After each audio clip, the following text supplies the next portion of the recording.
Assalamualaikum warahmatullahi wabarakatuh.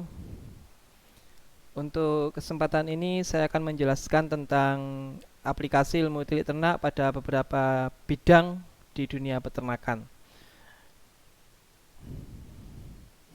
Oke, jadi ilmu utilik ternak ini sebenarnya adalah salah satu dasar dalam di bidang peternakan dan nantinya akan bermanfaat dalam menentukan atau membuat suatu penilaian terhadap ternak.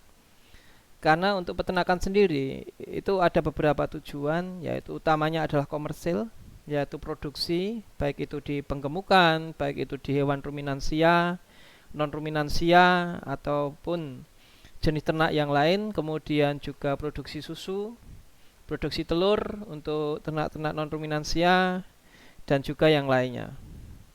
Seperti produk ternak lain itu seperti kulit ataupun produk-produk samping dari selain daging dan susu ataupun telur. Kemudian tujuan yang lainnya adalah untuk breeding atau reproduksi. Nah, breeding ini kita bisa menghasilkan suatu produk berupa bakalan atau calon bibit atau anakan. Kalau pada unggas ya ada DOC, ada DOD ataupun straw atau semen beku untuk inseminasi buatan. Kemudian yang menarik juga yang saat ini baru mulai in adalah kontes ternak. Nah, itu baik di hewan ruminansia ataupun di non ruminansia. Nah, kontes ini sebenarnya berhubungan dengan hobi atau berhubungan dengan pet animal.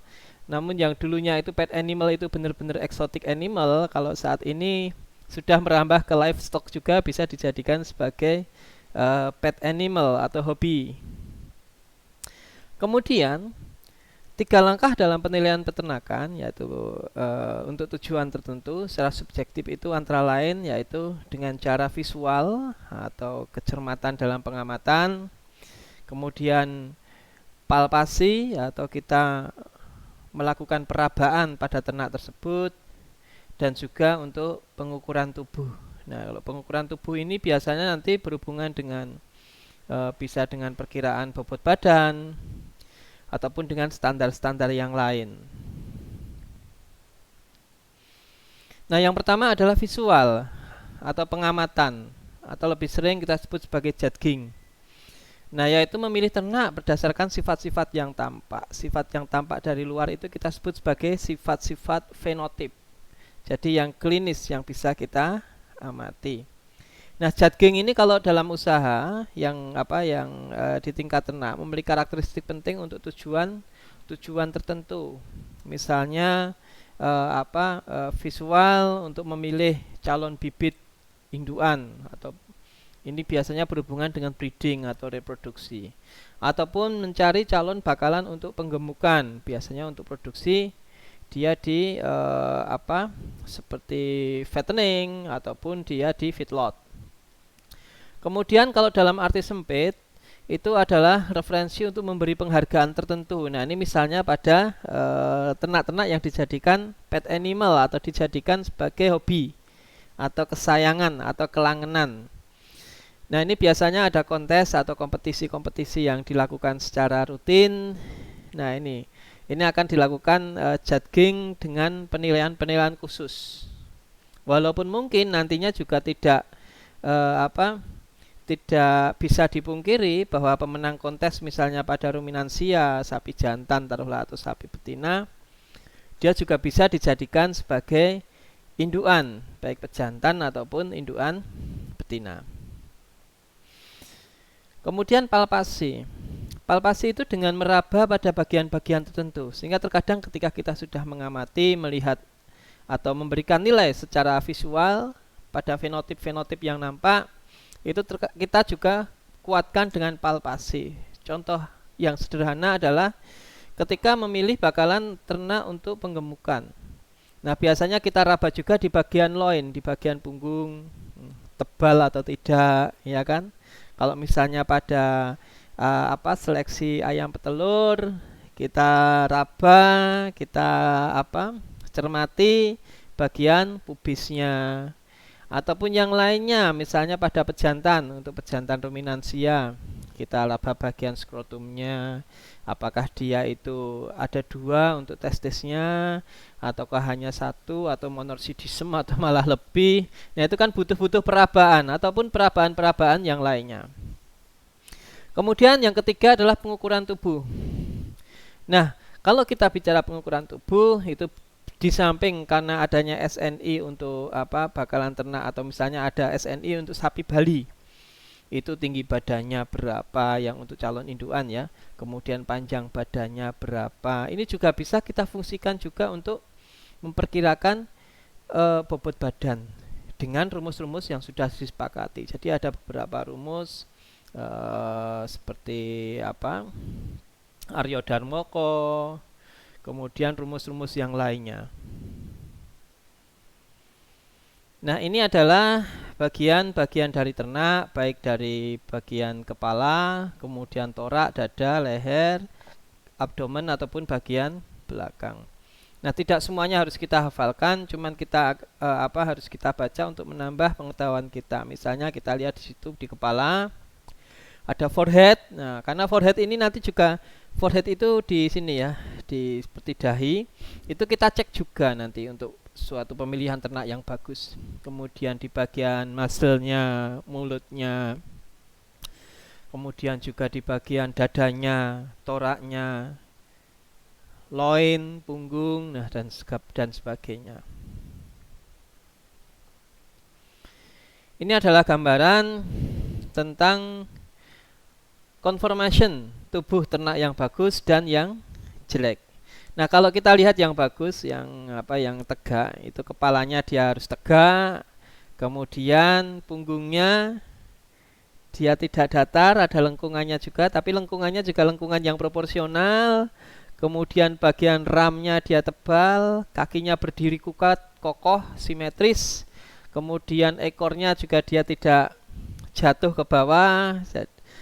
Dan kalau kita lihat matanya juga dia cerah, jernih, waspada. Nah, kalau kita lihat yang kurang bagus konformasinya itu yang di sebelah kanan dari monitor adik-adik yang agak menunduk ternaknya, itu sudah kepalanya menunduk, kemudian joint lututnya dia swollen, membengkak, untrim fit, kukunya dia tidak rata, kemudian bagian belakangnya tidak beraturan. Nah, seperti itu. Ini secara visual. Oke, sekarang pengamatan dari arah depan untuk ternak. Bagaimana ternak yang ideal, ternak yang bagus? Jadi yang pertama adik-adik bisa amati, yaitu bagian jarak antara dua kaki dia lebar dan ideal. Jadi dia tegak. Tidak dia membentuk X ataupun tidak membentuk O. Kemudian kaki lurus dan kuat. Kalau adik lihat nanti di bagian shoulder atau bahu dan lengan itu ada perdagingan di sana. Jadi istilahnya tidak hanya kulit saja, tapi ada perdagingan di sana. Kemudian tidak ada kelebihan lemak dan pengendoran kulit, terutama di daerah tenggorokan dan di bagian dada. Kemudian ukuran kepala sedang, ideal, tidak terlalu besar, tidak terlalu kecil, dan dadanya dia lebar. Karena kalau dada lebar itu berarti nanti ruang toraknya dia luas. Kemudian kalau kita mengamati dari daerah punggung, dari atas, tubuhnya dia bottling. Dari depan ke belakang itu punggungnya itu bottling.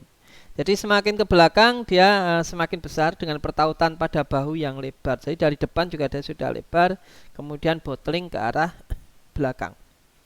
Kemudian kapasitas rongga dada torak itu lebar. Nah, tandanya apa? Tandanya adalah bahunya dia lebar.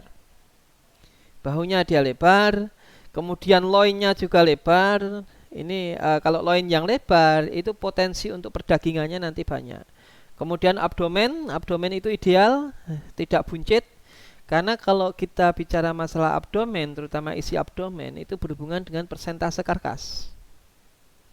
Jadi kalau abdomen yang besar buncit, nanti persentase karkasnya pasti rendah. Kenapa? Karena ya berat badannya itu banyak dari abdomennya itu kalau dia buncit. Kemudian jarak antar paha lebar, ini juga potensi perdagingannya. Jika semakin lebar ya semakin bagus. Namun lebar di sini adalah lebar yang proporsional. Nah, adik-adik bisa lihat di situ kalau dibandingkan dengan yang jelek berbeda. Walaupun di skema itu perutnya tidak buncit, yang bad, yang jelek ini, tapi dia proporsi antara bahu depan dan bagian pinggul itu tidak ideal. Kemudian kalau dari samping, yang ideal adalah dia tidak terlalu datar, jadi ada lengkungannya, tapi juga tidak terlalu melengkung, jadi lengkung yang proporsional. Kemudian badannya dia lebar, dalam, jadi dari punggung sampai bawah, dorsal sampai ventral itu dia dalam, lebar, luas. Nah, kemudian pundaknya lebih tinggi daripada perut, sehingga dia ada lengkungannya tadi di punggungnya itu. Kemudian loin panjang, perut ramping, tidak buncit, dan yang perlu dicek juga adalah bagian kuku. Kukunya harus rata, karena kalau tidak rata biasanya nanti kita akan terkendala dengan infeksi-infeksi laminitis. Kemudian kalau dari belakang sama dengan yang dari depan, namun kita juga harus melihat bagian ram atau pantat, itu harus padat, penuh daging. Kemudian jarak antar bagian luar paha dan kanan juga lebar. Kaki lurus kokoh, tidak membentuk O, tidak membentuk huruf X. Kemudian kalau kita mengamati bagian kepala, itu foreheadnya, jadi bagian dahinya dia lebar, luas. Antara mata sampai ke telinga itu di sini itu dia gemuk dan lebar. Kemudian panjang muka proporsional, tidak terlalu pendek, tidak terlalu panjang, mata jernih. Kemudian nostril mulut ideal serta proporsional, jadi nostril itu lubang hidung dan mulut. Dan juga adik-adik harus cermati adalah bagian rahangnya. Nah, rahang itu dia atas dan bawah harus lurus.